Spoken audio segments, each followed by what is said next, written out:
గోదావరి అంటే తెలుగు వాళ్ళకి చాలా అనుబంధం ఉంది. తెర మీద కూడా అదే అనుబంధం చాలా ఏళ్ళుగా కొనసాగుతుంది. మరి ప్రణయ్ గోదావరి ఒక రగ్గడ్ లుక్తో రాబోతుంది. So director and producer Vignesh and Priyanka మనతో ఉన్నారు. హాయ్ అండి. Hi sir. ఏంటి సీరియస్గా ఉన్నారు? లేదా నవ్వుతూ ఉండండి సార్.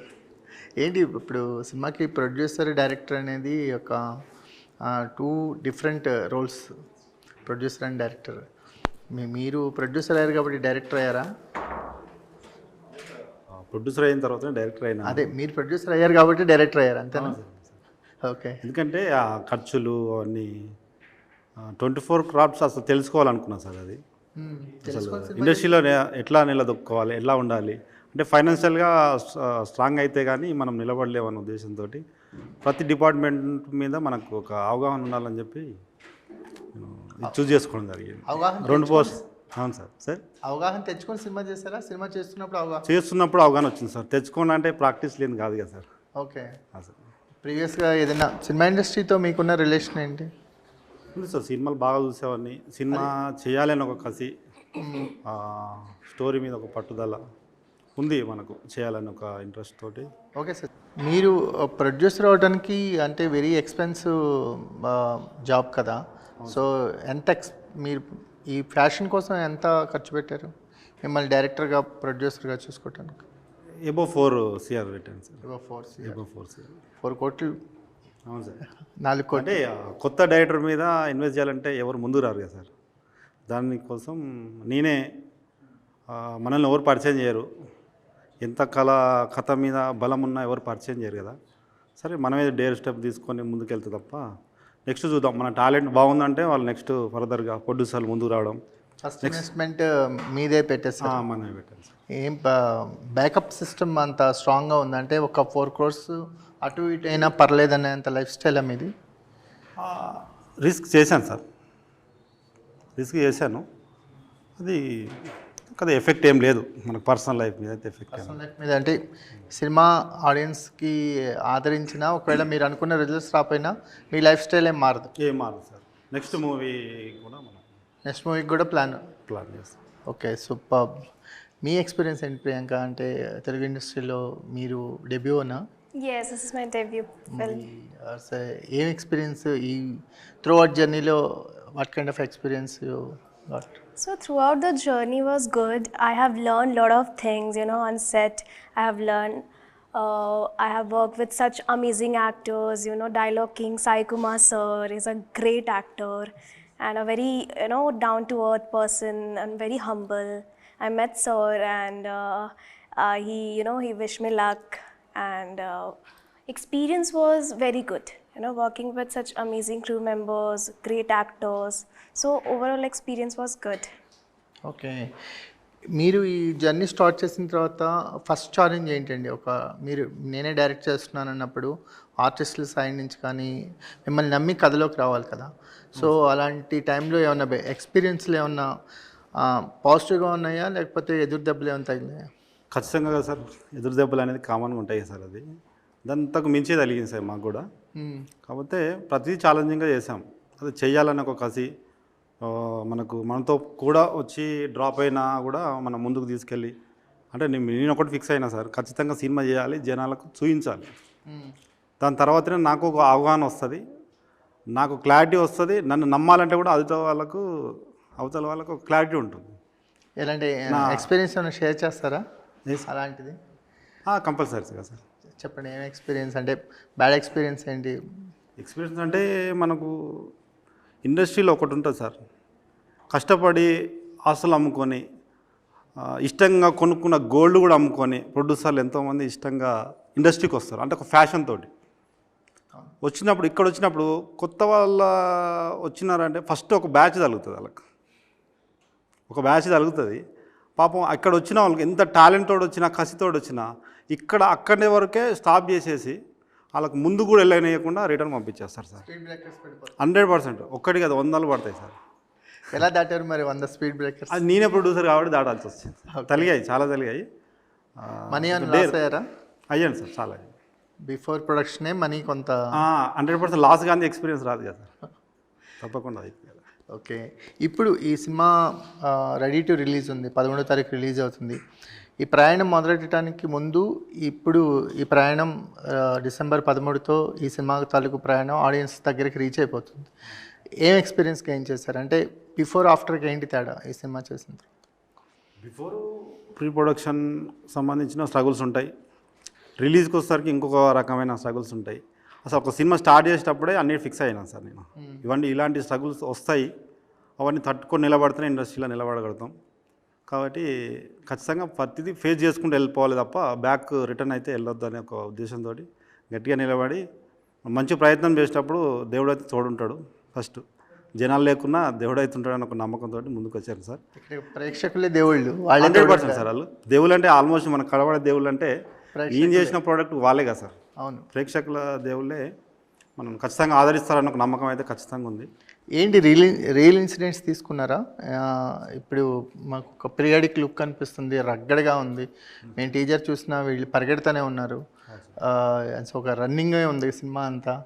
సో ఏంటి మీరు మీ జీవితంలో చూసిన కానీ మీరు చుట్టుపక్కల జరిగిన సంఘటనల నుంచి ఏమైనా తీసుకున్నారా కథని? సంఘటనలు అంటే ఏం లేవు సార్, కాకపోతే స్టోరీ అనేది ఫీల్ గుడ్ మూవీ. కాకపోతే ఒక రగ్గడు కూడా ఉంటుంది, కాకపోతే ఆ క్యారెక్టర్ అనే ఎలివేట్ చేసినాము.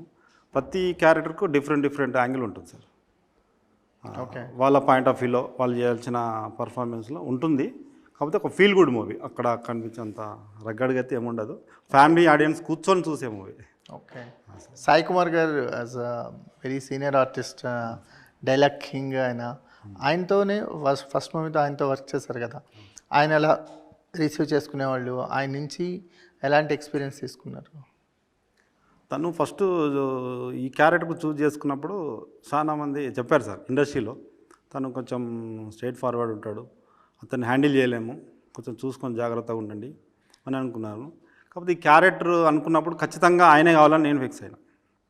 ఖచ్చితంగా ఆయన అయితేనే ఈ క్యారెక్టర్ న్యాయం జరుగుతుంది. ఖచ్చితంగా సరే ఆయన ఎలాంటి వ్యక్తి అయినా మనం తగ్గైనా ఆయనతో చేయించుకోవాలన్న ఒకటి కాన్సెప్ట్ తోటి ఆయన చూజ్ చేసుకోవడం జరిగింది. కానీ ఆన్ లొకేషన్ ఒకసారి కమిట్ అయ్యి లొకేషన్కి వచ్చిన తర్వాత కానీ అంటే మేము ఇంకా పేరోళ్ళని అయితే చూడలేదు సార్. అతను ఉన్న ఫ్రెండ్లీనెస్ ఇంకా ఎవరిలో ఉండకపోవచ్చు, అంత బాగా మనకు సపోర్ట్ చేస్తాడు. ఒక డైరెక్షన్కి టీమ్కి సినిమా అంటే ఆయన ఒక ఎంత ఇంపార్టెంట్ ఆయన క్యారెక్టర్ సినిమాకి? మూవీ హెడ్ సార్, ఆయన ఒక హార్ట్ అనుకోండి, ఇంకా ఆయన హెడ్ మాస్టర్ అంతే. ఓకే, ఏంటి మీ హీరోయిన్ కనిపించట్లేదు? ఏంటి సార్ హీరోయిన్? హీరో ఇక్కడ హీరో సార్. హీరో ఒక మన మూవీ స్టార్ట్ అయిన తర్వాత బిజీ అయిపోయాడు సార్. ఓకే, ఏంటి ప్రమోషన్స్కి రానంత బిజీ అయిపోయాడా? ఆల్రెడీ వేరే షూట్లో బిజీ ఉన్నట్టున్నాడు. ఎప్పుడు మెసేజ్ పెట్టాము, ఆల్రెడీ ఇన్ఫార్మ్ చేస్తున్నాము, బిజీ ఉన్నాం అని చెప్పేసి రిప్లై ఇస్తున్నాడు. ఎప్పుడు షూటింగ్లో ఉన్నా అన్నాడు. సరే అబ్బాయి మన సినిమా తర్వాత బిజీగా ఉన్నాడు కదా, సరే ఎందుకు డిస్టర్బ్ చేయడం ఎందుకు లేదన్న ఉద్దేశంతో మేము కూడా ఇక మళ్ళీ పాజిటివ్గా తీసుకున్నారు మీరు. అది 100% ఏంటంటే కంప్లైంట్ చేసే సిచ్యువేషన్, ప్రమోషన్స్కి కంపల్సరీ రావాలి హీరో రావాలి, కానీ వస్తే ఆయన ఎలివేట్ అవుతాడు కదా సార్. ఒక సీనియర్ ఆర్టిస్ట్ అయితే నేను బతిమాలి తీసుకొని వచ్చి నేను చేయించుకోగలుగుతాను, రిక్వెస్ట్ చేయడమా ఇంకే ఫర్దర్గా ఏమన్నా నేను నా పాయింట్ ఆఫ్ వ్యూలో ఏం చెప్పాలని చెప్పి తెచ్చుకోగలుగుతా. అతను వస్తే ఆయనకు కూడా ప్లస్, రాకపోయినా నష్టం లేదు అనుకున్నారా? నాకు అంతే సార్, అంతే కదా సార్. ఇక రాకపోయినా నాకు నష్టం లేదు, నాకు డబ్బులు అయితే రావు కదా సార్. ఇప్పుడు తను వస్తే నాకు డబ్బులు వస్తాయంటే 100% తీసుకొని వస్తా. కానీ ఏదో తేడా ఉందని అనుకుంటారు కదా చూసేవాళ్ళు, హీరో రావట్లేదు. ఏం లేదు సార్, కంటెంట్ సినిమా బాగుంటే చూస్తారు సార్ తెలుగు ఆడియన్స్. సినిమా బాగాలేదంటే 100% పెద్ద హీరోలైనా తీసి పక్కకి పెట్టేస్తారు. ఆడియన్గా మీకు నచ్చిందా? 100% నచ్చింది కాబట్టే నేను ముందుకు వెళ్తాను. అంత డేర్గా ఫ్యామిలీ మెంబర్స్కి వాళ్ళకి చూపించలేదు సార్, ఎవరు చూడలేదు సార్, ఆల్మోస్ట్ నేను తప్ప ఎవరు చూడలేదు. ఎందుకు ఇంకా చూపించలేదు సార్, ఎందుకంటే సస్పెన్స్ ఉంచాలా, థియేటర్లే చూడాలి అంటే వాళ్ళు ఎవరు ఎట్లా ఫీల్ అవుతారో కూడా తెలియదు కదా సార్.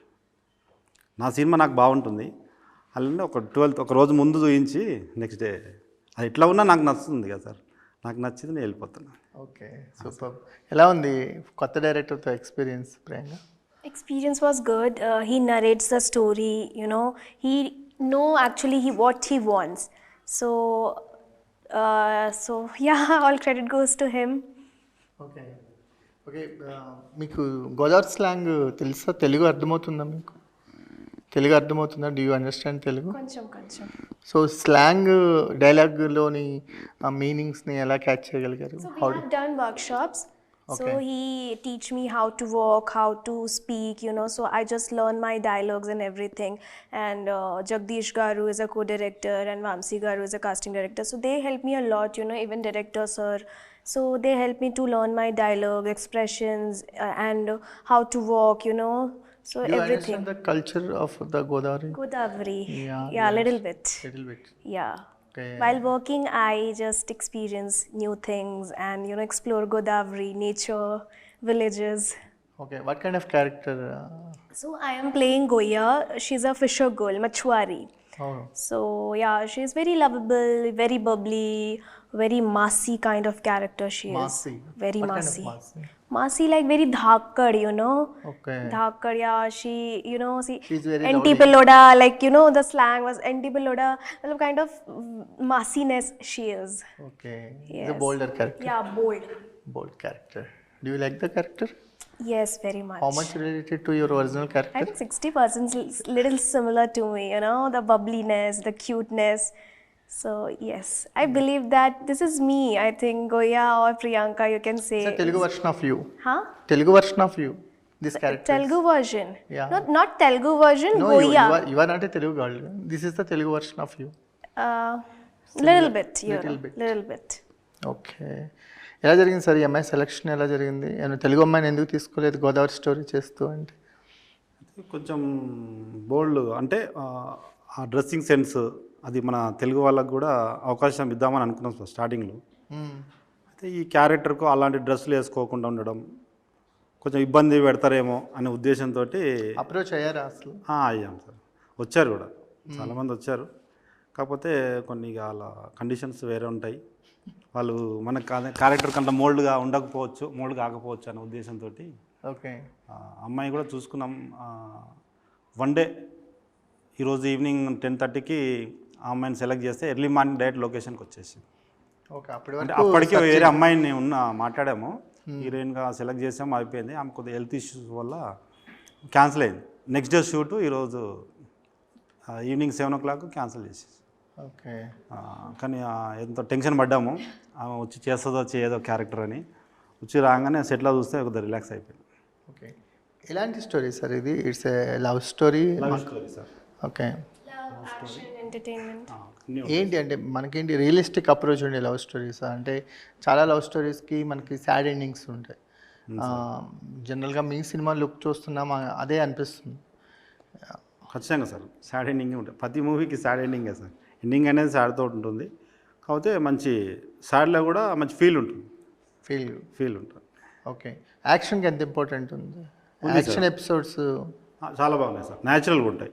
ఓ రోప్స్ వేసి ఇవి గురి ఎట్లా లేకుండా మన సినిమా నేమ్ ఎట్లా ఉందో ప్రణయ గోదావరి సేమ్ యాక్షన్ సీక్వెన్స్ కూడా అలాగే ఉంటాయి, న్యాచురల్గా ఉంటాయి. ఫస్ట్ టైం డైరెక్టర్ కదా, సో అలా ఒక టీమ్ని లీడ్ చేయటం లేదా ఆర్టిస్ట్ని కోఆర్డినేషన్ కానీ అన్ని డిపార్ట్మెంట్స్ని లీడ్ చేయడం ఎంత టైం పట్టింది మీకు ఇన్ని క్రాఫ్ట్స్ మీద? 6-7 months పట్టింది సార్. యాక్చువల్ ఏంటంటే నేను కొత్త కాబట్టి నాకేం కావాలా, టెక్నీషియన్స్ ఎక్స్పీరియన్స్ ఉండాలి, ఆర్టిస్టులు ఎక్స్పీరియన్స్ ఉండాలి. ఇవి ఉన్నప్పుడే నాకు వర్క్ ఈజీగా అయితే అన్న ఉద్దేశంతో వాళ్ళు డిఓపి ప్రసాద్ గారు, మన ఈవీ గారి brother sir, dance master Kaladhar garu, Lawrence master assistant, Shekhar master assistant, choreographers, assistant డైరెక్టర్లు అంతా మన టీం అనేది ఒక ఎక్స్పీరియన్స్డ్ చూస్ చేసుకోవడం వల్ల కొద్దిగా ఈజీగా అయింది సార్. ఈజీగా మీకు అంటే ఒరిజినల్ లొకేషన్స్లో చేశారా? అవును సార్, న్యాచురల్ అన్నీ న్యాచురల్. రాజమండ్రి మన పట్టుసీమ టెంపుల్, డైలీ గోదావరి దాటి అవతలకి వెళ్ళి అవతల షూట్ చేసుకొని అన్ని అవుట్డోర్స్. 25 days of schedule. మీకు మీ సినిమా మీద ప్యాషన్తో ఇండస్ట్రీకి వచ్చారు అంటే మీ మీద మీరే ఇన్వెస్ట్ చేసుకున్నారు, ఎవరిని ఇన్వెస్ట్ చేయకుండా. కానీ ఈ సినిమా ఏమైనా అంటే సినిమా అనేది ఒక ప్రయత్నం, నేను అనుకున్నట్టు తీయగలిగాను అని నేనేమనుకున్నాను అది తెర మీద కనిపిస్తుందని కాన్ఫిడెన్స్ ఉందా మీకు? 100% సార్, 100% కాన్ఫిడెంట్ ఉంది. మేము ఏదైతే ఎంతవరకు రీచ్ అయ్యారు మీరు అనుకున్నది తెర మీదకి తీసుకోవాలి? నేను 100% రీచ్ అయ్యాను. 100% రీచ్ 100%. ఎందుకంటే ఒక మంచి మ్యూజిక్ డైరెక్టర్, సాంగ్స్ అద్భుతంగా ఉంటాయి. ఒక మీరు 100% రీచ్ అయ్యానని చెప్పిన ఫస్ట్ డైరెక్టర్ సార్ ఎవరు చెప్పండి? 100 అంటే నా కాన్ఫిడెంట్ నాకు ఉంది కదా సార్. అందరూ మేము ఇంకొంచెం చేయాలనే మూడ్లోనే ఉంటారు. నేనైతే నీకు కొత్త కాబట్టి నేను చేయాల్సిన కాడికి 100% నేను రీచ్ అయినా నేను అనుకుంటున్నా. ఆడియన్స్ చూసి నేను ఎంతవరకు రీచ్ అయినా అనేది వాళ్ళు ఒక చెప్తారు. సెల్ఫ్ జడ్జ్మెంట్ అనేది ఉంటుంది కదా, నాకు ఉండాలి కదా సార్. అదే అందుకే మీకు 100% 100% ప్రొడ్యూసర్గా నేను 100% రీచ్ అయినా, డైరెక్టర్గా కూడా ప్రేక్షకులు చూసి వాళ్ళు చెప్తే కానీ నేను అనుకుంటా 100% అని. ఓకే. కానీ ఆడియన్స్ చెప్పాలి కదా సార్. ఎలా ఉంది మీకు ఈ ఎక్స్పీరియన్స్? 13వ తారీఖు రిలీజ్ అవుతుంది. మీకు థియేటర్స్ కానీ రిలీజ్ చేయటం అనేది చాలా పెద్ద టాస్క్. సినిమా ప్రొడక్షన్ ఎంత పెద్ద టాస్కో దానికి మించిన టాస్క్ అది. సినిమాని రిలీజ్ చేయటం, ఆడియన్స్కి దగ్గరికి తీసుకెళ్ళటం అనేది. మీ ఎక్స్పీరియన్స్ ఏంటి? అంటే థియేటర్స్ దొరకటం కానీ రిస్క్ అయింది సార్, చాలా రిస్క్ అయింది. థియేటర్ దొరకడం విషయంలో, డిస్ట్రిబ్యూటర్లు వాళ్ళను మన సినిమా డిస్ట్రిబ్యూషన్ చేయండి అని చెప్పడం విషయంలో ఒక పిఆర్ఓ గారు సతీష్ గారు కూడా బాగా సపోర్ట్ చేశారు. అంటే అతను కూడా సీనియర్ కావడం వల్ల మాకు అది కూడా కొంచెం ఈజీగా అయింది. ఓకే. జెన్యున్ డిస్ట్రిబ్యూటర్ని మాకు పరిచయం చేయడం, తను కూడా సినిమా బాగుంది అనే కోణంలో మేము ఎక్కువ మందిని కూడా కలవలేదు సార్. చూశారు, సరే మేము సినిమాను టేకప్ చేస్తాం, రిలీజ్ చేస్తాం మేము అని చెప్పారు. కానీ అంతా ఓన్గా చేసుకుంటున్నాం సార్. ఓకే. ఓన్గా చేసుకున్నాం కాబట్టి ఇక రిస్క్ అనేది అవతల వాళ్ళ మీద పెట్టలే. ఏమైనా డబ్బు వచ్చినా పోయినా నాతోటే వెళ్ళిపోవాలి, నన్ను ఎవరు అనొద్దు. సో రిస్క్ జోన్లోకి ఎవరిని తీసుకురావట్లేదు, తీసుకురావద్దనే తీసుకురాలేదు. ఆల్మోస్ట్ మా ఫ్రెండ్స్ కూడా నేను సినిమాలో ఇన్వెస్ట్ చేస్తాను, మమ్మల్ని కూడా పెట్టుకోరా, నువ్వు ఒక్కని రిస్క్ పడుతున్నావు కదా అని చెప్పేసి నన్ను కూడా రిక్వెస్ట్ చేశారు, పెడతా అని అన్నారు. నేను వద్దని చెప్పాను. కానీ నేను కొత్త, ప్రతి ఒక్కటికి డబ్బు అంటే ఫ్యాషన్ ఉంటుంది, ఇష్టం ఉంటుంది. అంటే ఈ ప్రతిదీ ఈ రోజులో ఉదయం లేచిన కాంచి నైట్ వరకు డబ్బుతోటే ముడిపడి ఉంది కదా సార్. డబ్బు లేకపోతే ఏం చేయలేము. నేనే ఒకటే ఫీల్ అయింది ఏంటంటే ఏం రిస్క్ చేసినా నేనే రిస్క్ చేస్తాను. నెక్స్ట్ వద్దు, నేను సక్సెస్ అయితే 100% మీరు రండి, అంటే నేను ఒక అష్యూరెన్స్ ఇవ్వగలుగుతాను మీకు. ఓకే. అదే మినిమం మీకు సరే ఓ లాభాలు కాకుండా ప్రిన్సిపల్ అన్న రిటర్న్ వస్తాయి అనేది నేను చూస్తే కానీ మేము ఇన్వాల్వ్ చేయను. నేను ఏదో రిస్క్ అయితే ఏదో నేనే పడతా, మీరు వద్దు ఎవరు రావద్దు అనే విషయంలో నేను ఎవరిని తీసుకోలేదు సార్. ఇక ఎందుకంటే రేపు నేను లాస్ అవుతా, గొప్ప విషయం అది సార్. నేను రేపు లాస్ అవుతా సార్, నాకు హెల్ప్ చేయడానికి ఒక ఫ్రెండ్ ఉండాలి కదా నాకు. ఫర్దర్గా ఇంకేమైనా బిజినెస్ చేసినప్పుడు నెక్స్ట్ టైం కోర్ బిజినెస్ అంటే ఏ ఇండస్ట్రీ నుంచి turn? Real estate sir. Real estate. So అది నడుస్తూనే ఉంది? నడుస్తుంది సార్. ఓకే. నేను ఒక journalist plus real estate. Super. మీరు అనుకున్న సినిమా మీరు గట్టిగా నమ్ముతున్నారు, ఇది 100% నేను స్క్రీన్ మీదకి తీసుకురాగలిగానని. ఆడియన్స్కి కూడా ఈ సినిమా చూసినప్పుడు ఒక కొత్త ఎక్స్పీరియన్స్ కలగాలని, మీరు మరిన్ని సినిమాలు చేయాలని కోరుకుంటున్నాం. విష్ ఆల్ ద బెస్ట్ అండి. Thank you sir. Thank you. Thank you.